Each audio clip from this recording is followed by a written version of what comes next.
Hello guys, this is Clark Knives here, and I've got a little 2 for Tuesday for you. Some fella commented on one of my videos earlier asking what buck knife I used in the lanyard video.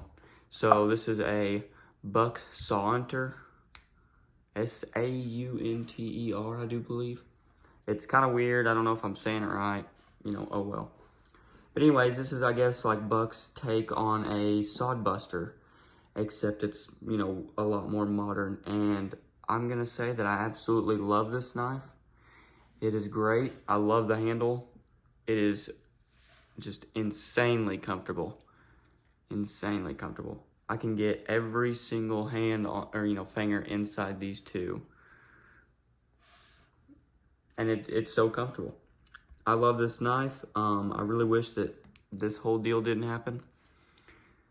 For those of you that don't know, I probably just got a one in very few defective buck knives there are. But whenever the screw broke, I took it to the store and they wouldn't replace it for me. I literally had this thing less than 24 hours. Hadn't even sharpened it. The only thing I cut this knife with was my finger. I cut it was my thumb. I cut right here. But yeah, that's the only thing I got to cut with this knife. Until now, of course, until I figured out that I was gonna rivet it. I tried looking up and down for a screw that would fit on each end, and I could not, to save my life. But I definitely recommend picking one of these up. Definitely do not mess with the screws. Don't even look at the screw. I'm sure they're fine, but yeah, go pick one of these up. It's a really great knife. And the one thing that I really like about Buck knives is they probably have the best factory edge out of any knife ever produced. Because this thing came absolutely wicked sharp. Or as Richter Nice would say, fruit roll up sticky. This thing was just, it was crazy how sharp it was. But you see this little bumper, this little pin in here, and then this little hump. I actually, whenever I was putting this back together, that little pin flew out. And then whenever I closed the knife, you can see right there actually, there's a little blade nick. Whenever I'd close it, it hit that bump and put a little blade wrap in it. Let me see if I can find it for you again. Right there. I can see it perfectly outside the camera, but it's kind of hard to find for you. You can see it just right there. There you go. But anyways, yes, I really like this knife. I wish that had not happened, but I mean, it's no big deal. Oh, these things usually retail from about, I think I got this for $150 after tax. So yeah, quite the pricey little boogers, but anyways. This is my GEC 14. I love this knife. I got this before my 83. And I used it for a little while before I got my 83, probably for a good week or two. I used it to cut apples, all that kind of stuff. But then I washed it one day, and I guess that I had left it in my pocket with a little bit of water because I seen a couple red spots on the blade, and it freaked me out. So I went ahead and stuck this blade in a potato for a couple hours, and it really got dark on me. I'm not really a big fan of it, but hey, I'm sure as I use it, it'll fade or get darker or go away, whatever. It's a knife, it's meant to be used. But yeah, actually, this is a Northfield unexcelled. Here's the model number if you ever want to get one. Half stops are pretty good.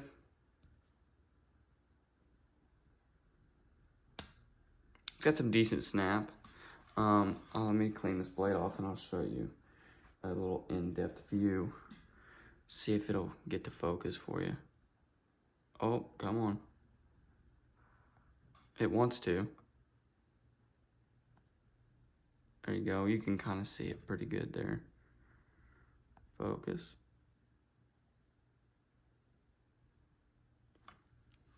Turn it over and show you.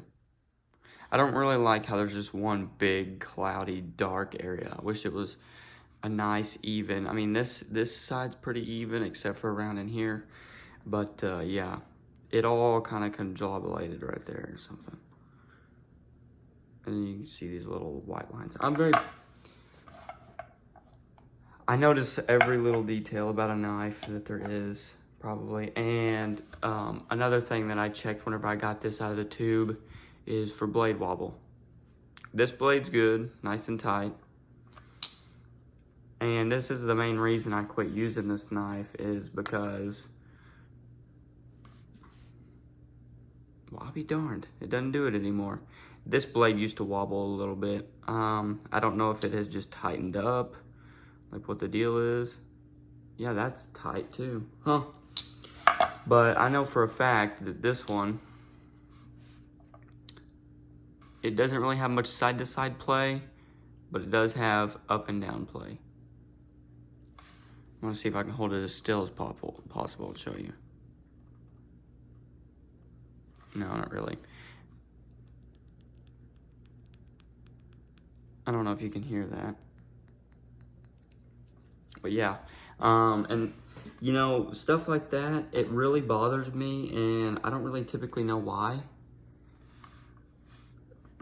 Whenever a blade on a knife has play in it, it really gets on my nerves and grinds my gears. And I mean, sometimes it's even a deal breaker for me. Sometimes I'll just put the knife up and won't ever use it. I bought a knife once and found out that it had blade play after I had checked before I left, because I was too stupid to make sure it didn't. So yeah, I put it up and I still haven't even touched it. And I've got another knife laying around here I thought I'd show you. This is more like a 4 for Tuesday, but I figured I have nothing else to do. This is a Rosecraft Blades Barlo, and a sheep's foot blade. This was about $45 to $50, and this is probably about the best $45 and $50 you'll spend. The fit and finish is absolutely beautiful. It's actually insane how good it is. This is D2 tool steel, and just listen to this snap.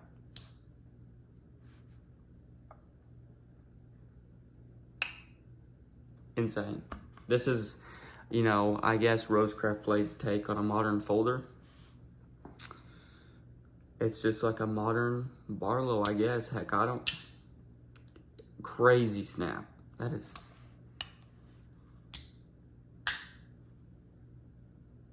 But yeah. And the swedge on this thing's insane. Don't really carry this much. I bought this, carried it for a little while, then I bought this, carried that for a little while, then I bought this, and I'm carrying it now. I have a bad issue with buying a lot of knives and then carrying them for a little while, and then switching and carrying another knife for a little while. But yeah. This was supposed to be a 2 for Tuesday, but I went ahead and included these knives. I hope y'all enjoyed. Like, comment, and subscribe. Also, if you want, turn post notifications on so that you know when I upload a new video, and I appreciate every single one of y'all. Thank you.